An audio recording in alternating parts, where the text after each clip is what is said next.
우리 좌우로 인사하실까요? 잘 되고 있습니다. 기도하기 좋은 밤입니다. 잘 되고 있습니다. 기도하기 좋은 밤입니다.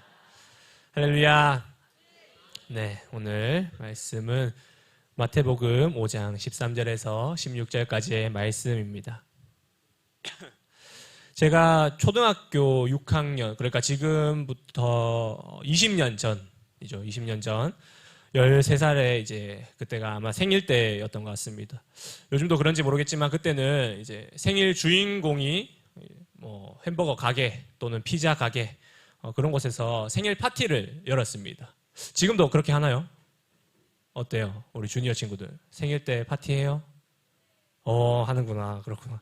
저도 그날 아마 저 맥도날드였던 것 같습니다. 신매 광장의 맥도날드. 네. 다음에 사줄게요. 네. 지금 있는 맥도날드가 아니라 20년 전 그때 당시는 저기 광장에 지금 올리브영 있던 자리 거기에 맥도날드가 있었습니다. 네.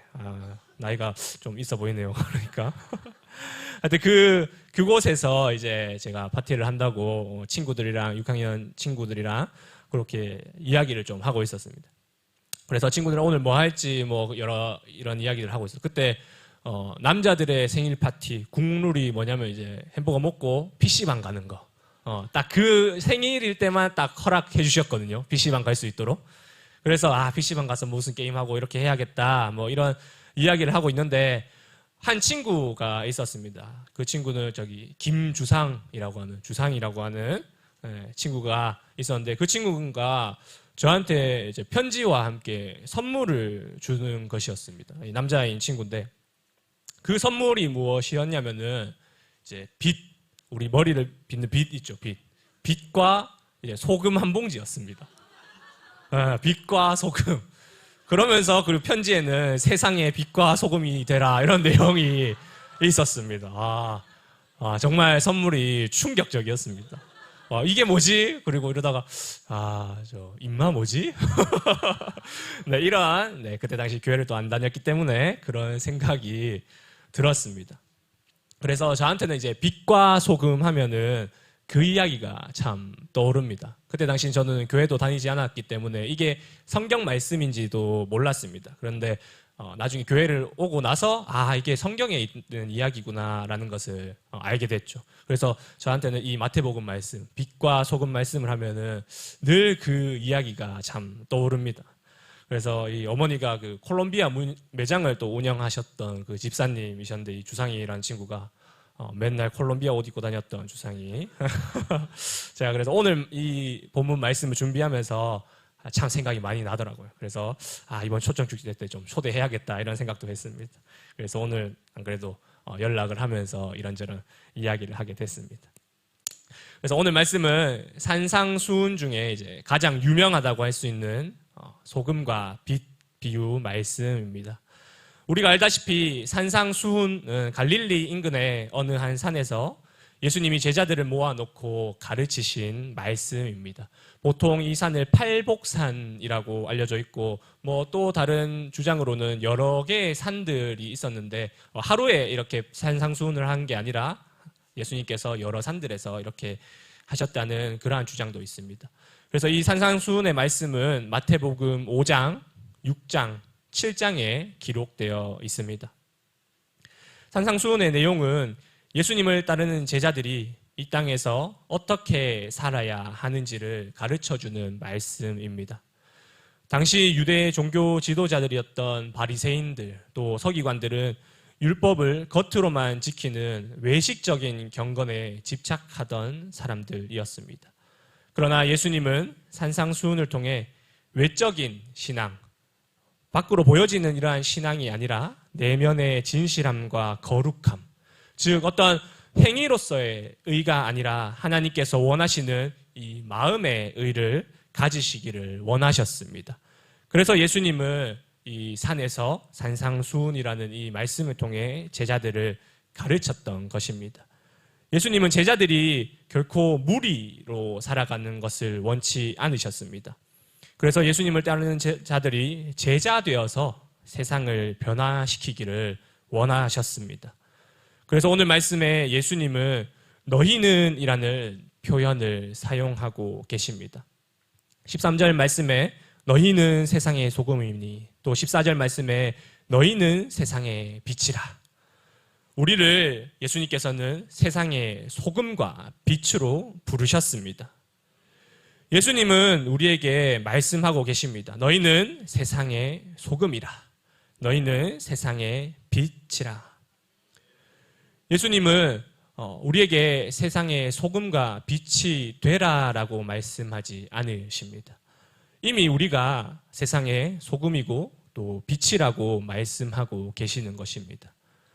마태복음 5장의 말씀을 들은 후부터 내가 세상의 소금이구나 하는 인식을 하고 소금과 빛의 역할을 감당하기 위해 노력하며 애쓰는 삶을 살라는 명령이 아닙니다. 이미 우리는, 하나님의 자녀인 우리는 세상의 소금과 빛의 역할을 하며 사는 삶이 마땅하다는 말씀입니다. 그렇게 우리는 세상의 소금과 빛으로 살아야만 합니다.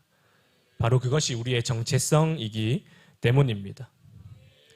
그렇다면 여러분, 소금, 우리가 소금이라고 예수님은 말씀하셨는데 이 소금은 우리 일상에서 어떤 역할들을 합니까? 이 역할들이 어떤 역할을 하기 때문에 우리에게 예수님은 세상의 소금이라고 말씀하고 계십니까? 소금은 많은 역할들을 맡고 있습니다. 그중 첫 번째, 오늘의 첫 번째는 바로 생명 유지입니다. 사람이 살아가면서 우리에게 꼭 필요한 것들이 있습니다. 그것을 우리는 의식주라고 이야기합니다. 사람이 살아갈 때 꼭 필요한 것들. 그리고 소금은 식에 해당합니다. 먹는 음식. 식에 해당하는 소금. 이 소금이 없으면 우리는 살지 못합니다. 그러니까 생명이 위태롭다는 이야기입니다. 물론 영양적으로 불균형하겠지만 사람은 고기나 채소가 없이 살아갈 수 있습니다. 살아갈 수 있죠, 고기 없이? 어렵습니까? 네, 저도 그렇습니다. 그렇군요. 하지만 영양적으로 불균형하게 살 수는 있습니다. 좀 힘들 뿐이죠. 그런데 이 사람에게 소금이 없으면 수일 내로 사망에 이르고 만다고 합니다. 그래서 금식 기도를 할 때는 물과 함께 소금을 줍니다.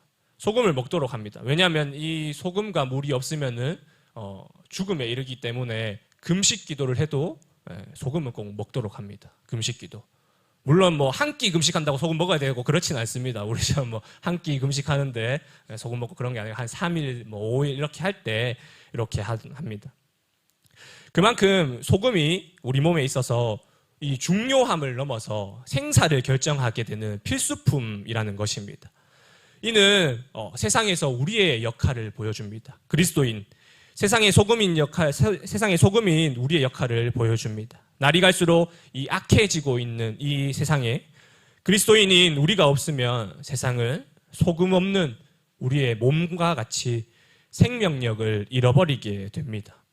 영적인 생명이 끊어진 세상은 결국 멸망에 이르게 되는 것입니다. 그렇기 때문에 세상의 소금인 우리가 이 땅의 생명의 유지를 하는데 꼭 필요한 존재라는 사실입니다. 또한 소금의 역할 두 번째는 방부제 역할입니다. 방부제입니다. 소금은 부패를 막는 데 사용되어집니다. 지금은 냉장고가 발달이 잘 되어 있기 때문에 이 소금이 방부제로서의 역할이 많이 줄어들었습니다. 하지만 이전에는 고기 또는 생선이 부패하는 것을 막기 위해서 많이 사용되었습니다. 대표적인 예가 이 안동의 강고등어, 잘 아시죠? 강고등어 아니겠습니까? 이 안동은 내륙에 위치해 있기 때문에 바다에서 멉니다. 그래서 왜 어떻게 이 내륙에 위치한 이 안동이 생선인 고등어가 유명할까? 이런 생각이 듭니다. 그런데 이 신선한 생선을 구하기 어려운 이 안동. 그런데 이 안동이 강고등어가 유명한 이유가 바로 이 소금 때문이었습니다. 냉장 기술이 없던 시절에 고등어를 부패하지 않게 하기 위해서 두 번에 걸쳐서 소금을 쳐서 절이는 방식을 사용했는데 이게 강고등어가 되어서 장거리 이동이 또 장기간 보관이 되었다고 합니다. 그래서 지금은 브랜드화가 돼서 아주 유명해졌죠. 지금도 냉장 기술이나 인프라가 발달되지 않은 곳은 여전히 소금을 사용해서 부패를 막습니다. 우리가 잘 알고 있는 선교지 필리핀이 대체로 그렇습니다. 필리핀 음식은 대체적으로 짭니다. 우리 아울리치를 갔다 오신 분들도 뭐 치킨이나 이런 것을 먹었을 때 조금 짠맛이 강하셨을 겁니다. 근데 실제로 또 현지인들이 먹는 것을 또 먹으면은 정말 짜다는 것을 알 수 있습니다. 그 이유는 바로 날이 더워서 음식이 부패하지 않도록 소금을 많이 넣어서 그렇습니다. 이 필리핀은 인프라가 잘 발달되지 않았기 때문에 냉장 기술이 그렇게 좋지 않습니다. 물론 기술은 있지만 보통 사람들이 살아가고 이렇게 일을 할 때는 이 냉장고 또 전기료가 많이 비쌉니다. 그래서 냉장고를 잘 사용하지 않고 그렇기 때문에 음식에 간을 많이 해서 부패를 막는 방부제 역할을 하는 것입니다. 이렇듯 소금은 부패를 막는 방부제 역할을 합니다. 세상에 소금인 그리스도인이 세상에 없다면 세상은 부패할 수밖에 없습니다. 이는 반대로 이 세상이 부패하는 것은 그리스도인이 소금으로서의 역할을 잘 감당하지 못하기 때문이라고도 할 수 있습니다. 소금이 제대로 된 역할을 하지 못하면 음식이 상해 먹지 못하고 또 혹여 먹었다가 잘못되어 몸을 상하게 할 수 있는 것처럼 그리스도인들이 소금으로서의 역할을 감당하지 못하면 세상은 부패하고 병들게 되어 혼란과 타락 속에서 방향을 잃게 됩니다. 그러므로 우리는 세상 속에서 썩지 않도록 막아주는 소금의 사명을 자각하여 말씀과 삶으로 하나님의 거룩함을 드러내는 존재로 살아가야 합니다. 우리 그리스도인들이 소금으로서 제 역할을 할 때 세상은 부패가 멈추게 되는 것입니다. 또한 소금의 역할 세 번째는 맛을 내는 역할, 조미료입니다. 식당을 갔을 때 우리가 음식이 짜면 너무 짜다 이렇게 하지만 싱거우면 무엇이란 말합니까? 음식이 맛이 없다 라고 합니다. 이렇듯 소금은 맛을 살리고 감칠맛을 더하는 데 중요한 재료입니다.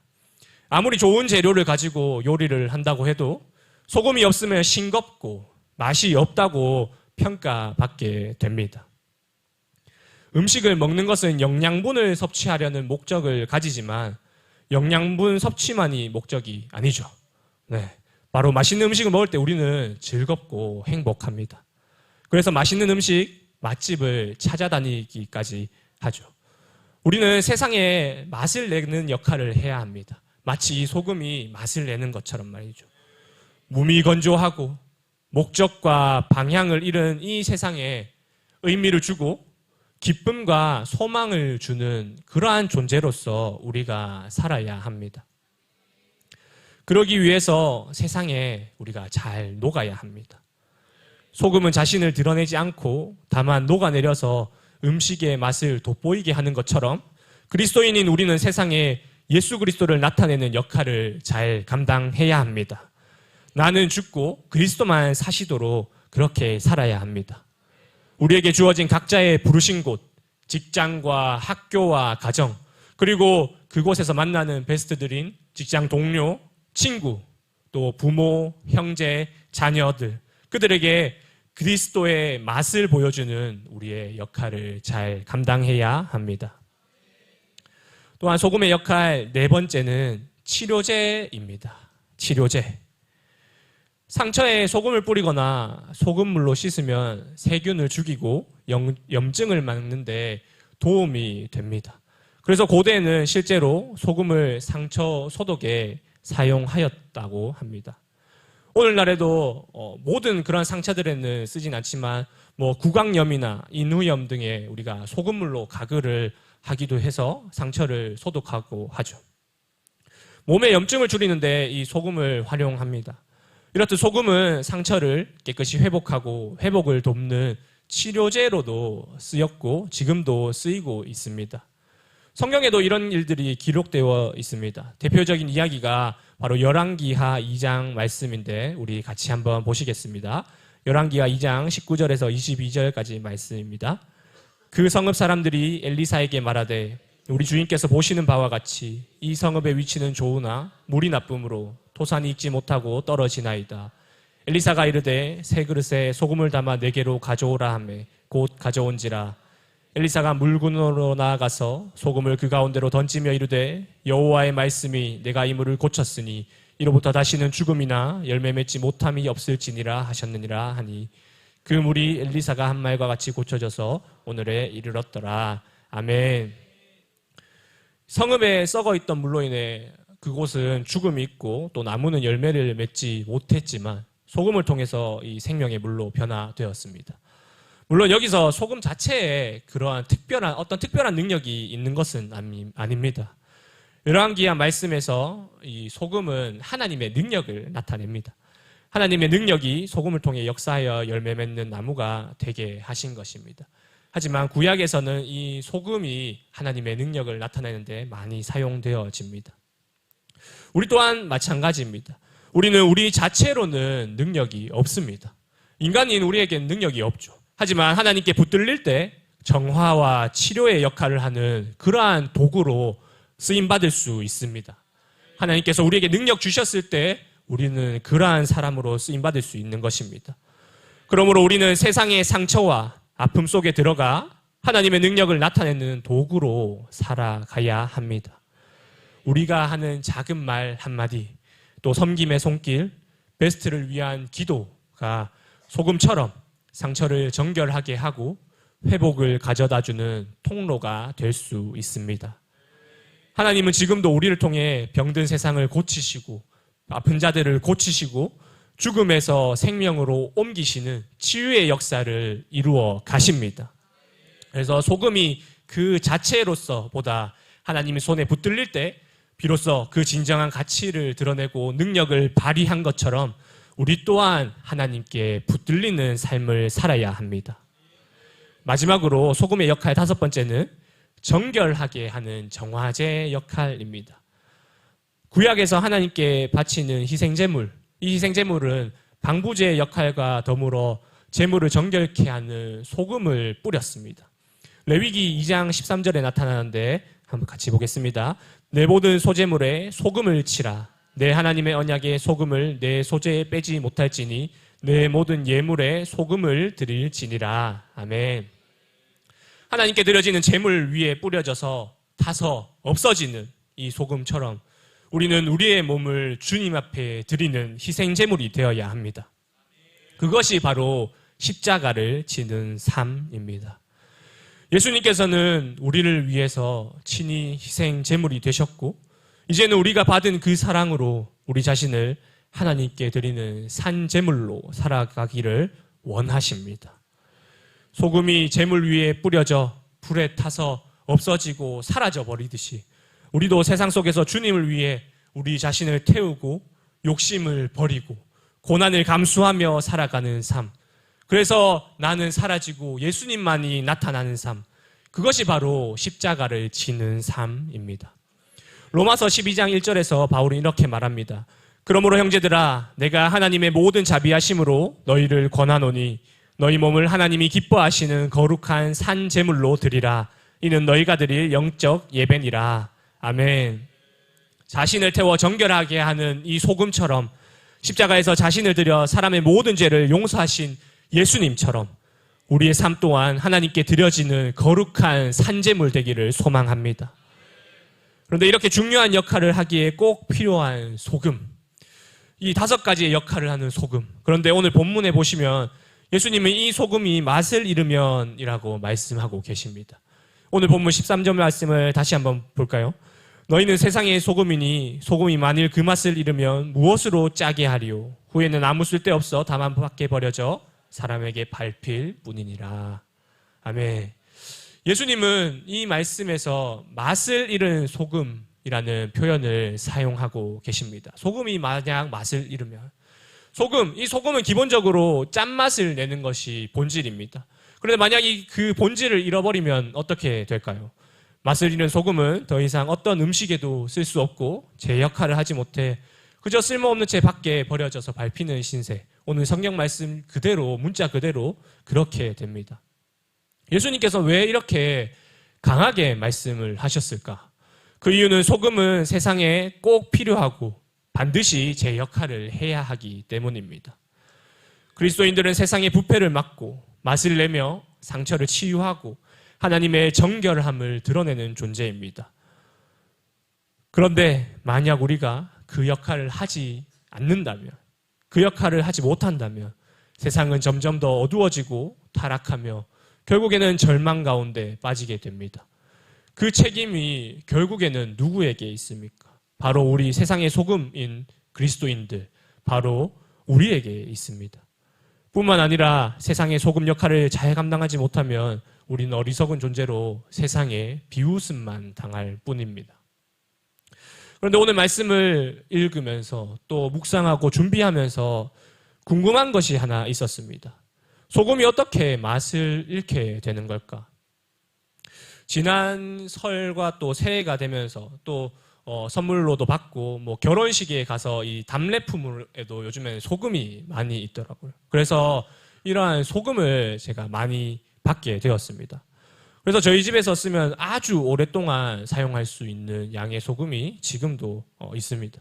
그런데 소금이 많다고 걱정하지 않을 수 있는 이유는 소금은 유통기한이 거의 없다시피 하기 때문입니다.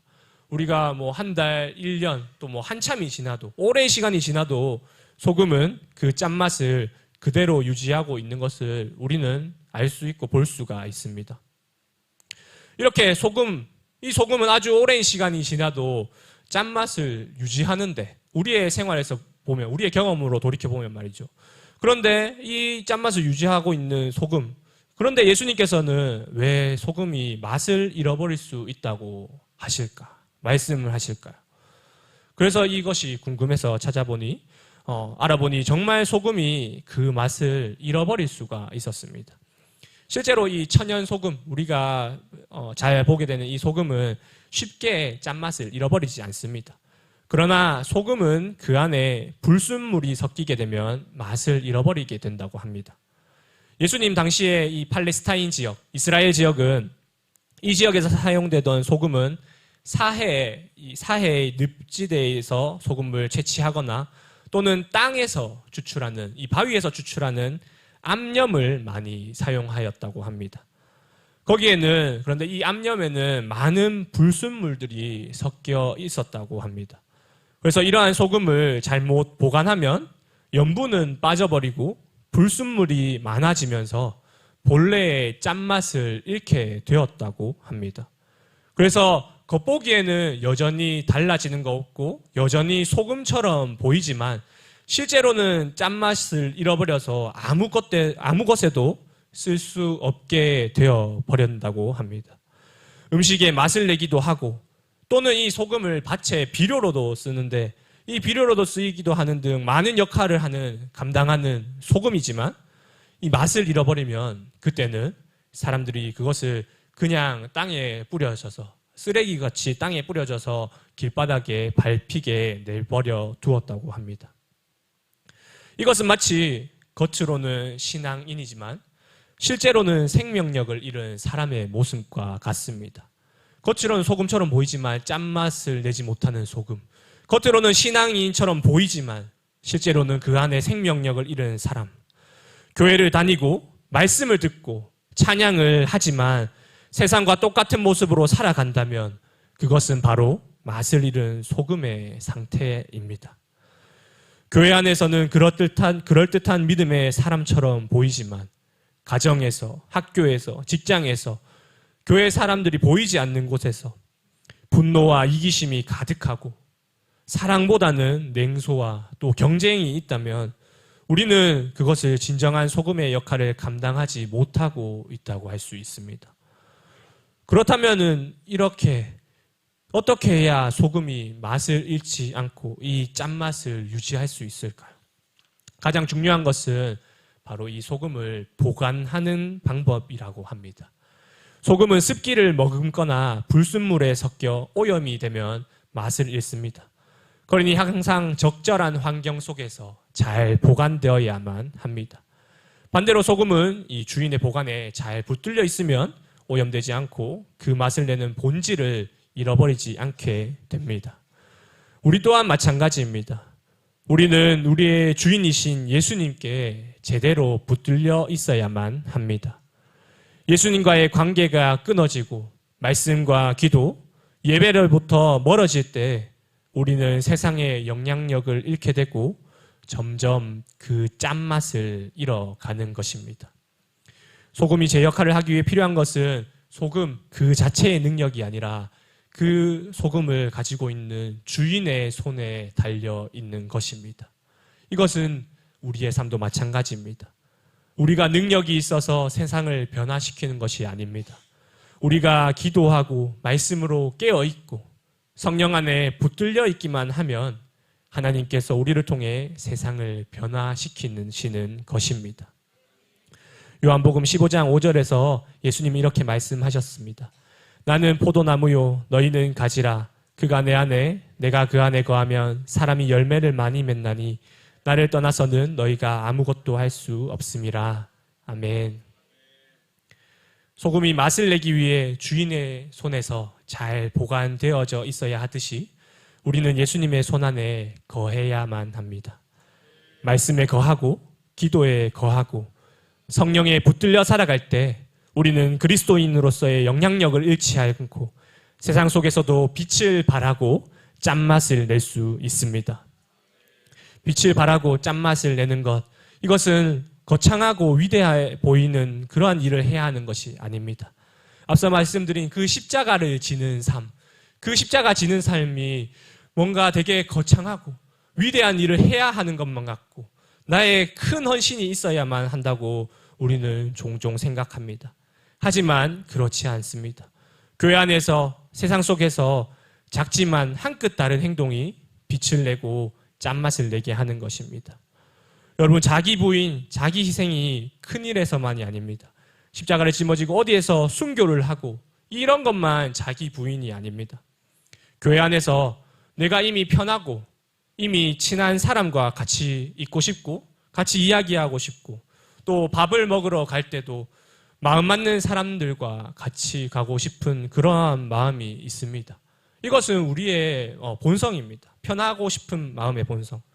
그러나 때로는 새 가족이 왔을 때 혹은 아직 교회 공동체에 녹아내리지 못한 지체가 있을 때 내가 친한 사람과 시간을 보내고 싶은 마음을 내려놓는 것, 의도적으로 조금 덜 친한 척하는 것, 그게 자기 부인이고 자기 희생인 것입니다.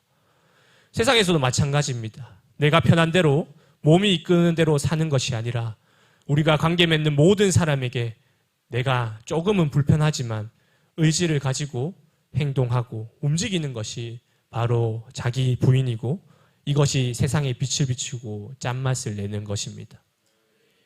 오늘 본문에서 마지막 구절은 이렇게 말하고 있습니다.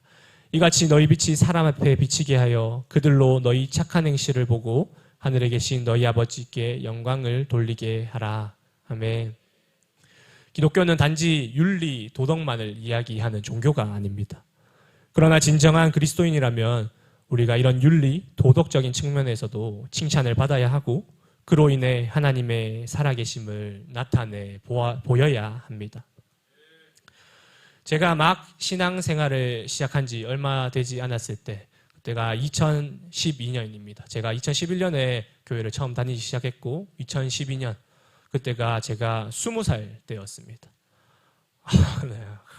제 예전 교회는 이제 여기 신매시장 옆에 있는 신매교회였습니다. 그때 당시에 또 제가 살던 곳은 지금 남천 옆에 스타힐스라는 아파트가 있습니다. 혹시 아시는지 모르겠지만 어디라고 해야 될까요? 이마트, 홈플러스에서 조금 남천 쪽으로 오면 있는 곳입니다. 근데 그곳에 이제 재개발하기 전에 그곳 주택에서 살았습니다. 그래서 20살 때 이 밤늦게까지 그때 당시 교회에 있다가 집에 이제 가게 됐습니다. 그래서 이제 좀 늦어서 버스가 그때 좀 끊기는 시간이어서 이제 걸어가게 됐는데 거기에 이제 경산에 살고 있었던 청년부에 저보다 3살 많은 형이 한 명 있었는데 그 한 명이랑 이제 같이 집에 걸어가게 됐습니다. 찬석이 형이랑 박찬석 형, 잘생긴 형, 잘생겨서 제가 참 좋아했거든요. 그래서 이 찬석이 형이 청년부 왔을 때 왜 찬석이만 좋아하냐고 이렇게 같은 동기들이 질투할 정도로 참 잘생긴 형. 예, 이미 결혼했다고 합니다. 네, 하여튼 이 찬석이 형이랑 같이 집이 경상 같이 같은 곳이라서 이렇게 걸어갔습니다. 그래서 그 신매시장부터 해서 이제 4월을 지나서 이제 경산 이마트 그 언덕을 이렇게 쫙 올라서 이제 우회전 하면은 넘버원 스포츠가 있는 그 삼거리 아시죠? 삼거리에서 이제 우회전을 딱 하려고 이제 걸어가고 있는데 그때 마침 이제 한 청년이 이제 자전거를 타고 이렇게 쫙 올라오는 겁니다. 그거 보니까 바로 또 교회 같은 형, 6살, 저보다 6살 많았던 어떤 한 형이었습니다.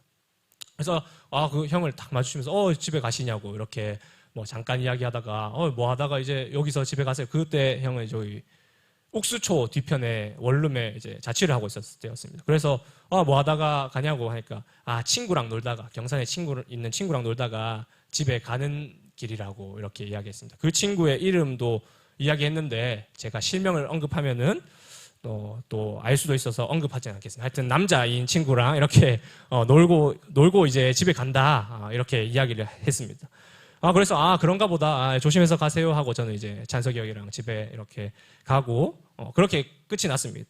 그리고 이제 그날 집에 가서 자고 다음 날에 이제 또 교회를 가게 됐습니다. 교회에서 이제 뭐 시간을 보내고 있는데 그 전날에 이제 자전거를 타고 가다가 마주친 그 형이 이제 전화가 오는 겁니다. 전화가 와서 유정아 뭐하노 해서 저 교회에서 그냥 있습니다 하니까 그러면은 잠깐 보자, 우리 교회 카페에서 잠깐 보자 해가지고 이렇게 네 알겠습니다 하고 이렇게 내려갔습니다. 1층에 카페가 있었거든요. 그래서 무슨 이유인지 모른 채로 알겠다 하고 이렇게 만났더니 이제 하는 말이 내가 사실은 어제 이 자매인 친구랑 놀고 집에 가는 길이었는데 뭐 그때 당시 여자친구였는지 그건 잘 모르겠지만 하여튼 자매인 친구 사람도 실명을 거듭했지만 이야기하진 않겠습니다. 하여튼 자매인 친구랑 내가 놀고 갔는데 왜 그런지 모르겠지만 나도 모르게 너한테 거짓말을 했다. 그 남자인 친구랑 놀다가 갔다고 거짓말을 했다. 그런데 이 거짓말을 한 사실이 너무 괴로워서 이 밤새 잠을 못 이뤘다. 그래서 미안하다고 내가 사과하려고 내가 너한테 의도적이지 않지만 이렇게 거짓말을 해서 너무 미안하다고 사과하려고 불렀다라고 이렇게 이야기를 하더라고요. 저는 그때 정말 작은 일이었지만 그때 당시에는 굉장한 충격을 받았습니다. 당시 교회 다닌 지 1년 정도 된 제게 신앙인이라는 것은 이런 것이구나. 그런 사소한 거짓말로 했다고 해서 이 괴로워서 잠을 못 이루고 다음날 다시 나를 불러내서 미안하다고 사과를 할 정도. 신앙은 이런 것이구나. 그때 당시에 그 형의 이야기가 참 많은 울림이 됐고 많은 충격을 가져주었습니다. 지금은 그 형이 이제 목사님 되셔가지고 구미에서 사역을 잘 하고 계십니다. 하여튼 이렇게 작아 보이는 이러한 삶의 작은 행동들, 정말 별것 아닌 것처럼 그냥 말하지 않고 지나갔으면 아무런 문제도 없고 저도 뭐 아무런 의심도 안 했을 그냥 그렇게 지나갔을 일인데, 그런데 이 형의 이 작은 삶의 행동들이 세상의 빛과 소금의 모습과 같았습니다. 제게는 그것이 이렇게 살아가는 것이 하나님께서 말하시는 소금의 삶이구나, 이런 것들을 깨닫게 되는 그러한 시간이었습니다. 말씀을 맺도록 하겠습니다. 사랑하는 여러분, 지금 우리가 살아가고 있는 세상은 어떻습니까? 세상은 짜지 않고 너무나도 부패되어 가고 있습니다. 세상이 점점 더 죄악에 물들고 있는 이때 우리는 그 한 끗 다른 모습을 보여주어야만 합니다. 이 정도는 아무것도 아니지. 이 정도는 아무도 모르지. 그렇지 않고 하나님께서 아시고 내가 안다는 것, 그리고 나를 통해 이 세상이 짠맛을 내고 이 세상이 더 이상 부패하지 않을 수가 있는 것입니다. 그것은 어떠한 큰 행동들이 아닙니다. 아까 말했던 그 형처럼 이렇게 작은 부분이 우리에게 있어서는 소금의 역할을 나타내는 것입니다. 그래서 그것이 교회이든 세상이든 우리는 세상에 또 교회의 짠맛을 나타내는 우리가 되어야 합니다. 예수님은 우리에게 오늘 이 밤 이렇게 부르십니다. 너희는 세상의 소금이라. 예수님은 우리에게 세상의 소금이 되어서 이렇게 살아야 하고 빛이 되어서 비추라고 말씀하지 않으십니다. 우리를 이미 빛과 소금으로 만드셨다라고 말씀하십니다. 우리는 잊지 말아야 합니다. 소금은 혼자 있을 때 아무런 역할을 하지 못합니다. 음식 가운데, 부패하는 그 현장 가운데 상처의 중심에 소금이 들어가 있어야 그 역할을 제대로 나타낼 수 있습니다. 교회 안에만 머무는 소금이 아니라 세상 속으로 들어가 짠맛을 내는 소금, 그러한 소금이 우리는 되어야만 합니다. 소금은 작지만 강한 능력을 가지고 있습니다. 보이지 않을 수 있고 또 그 영향력은 분명히 드러납니다. 우리가 음식을 먹을 때 소금은 보이지 않지만 그 소금이 들어있다는 그 영향력은 우리에게 너무나 잘 느껴집니다. 여러분, 오늘 이 밤 우리가 다시금 주님의 손에 붙들려 세상을 살리는 소금으로 살아가기를 결단하길 소망합니다. 우리의 직장에서, 가정에서, 학교에서 만나는 모든 사람들에게 예수 그리스도의 맛을 보여주는 삶을 살아가기를 소망합니다. 그것이 어떠한 큰 일, 큰 희생, 큰 헌신이 아니라 내가 거짓말을 했다, 내가 이것을 잘못하였다 라고 인정하고 작은 일에 충성하며 작은 일 앞에 정직하고 이 소금의 맛을 드러내는 것처럼 그러한 삶을 살아내는 저와 여러분 되기를 간절히 소망합니다.